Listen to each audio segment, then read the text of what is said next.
মধ্যে নিশ্চিত করার প্রতিশ্রুতি দিয়েছেন প্রধানমন্ত্রী তারেক রহমান। ময়মনসিংহে নজরুল জন্ম জয়ন্তীর অনুষ্ঠান উদ্বোধন করে তিনি আরও বলেন, মানুষের অধিকার কেড়ে নেয়ার সঙ্গে মূল্যবোধও বিনষ্ট করে দিয়েছে দীর্ঘ ফ্যাসিবাদী শাসন। জাতীয় কবি কাজী নজরুল ইসলামের ১২৭তম জন্মবার্ষিকী ২৫শে মে।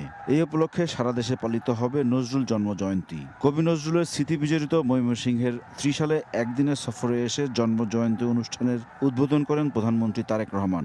এ সময় সঙ্গে ছিলেন কবির নাতনি খিলখিল কাজী।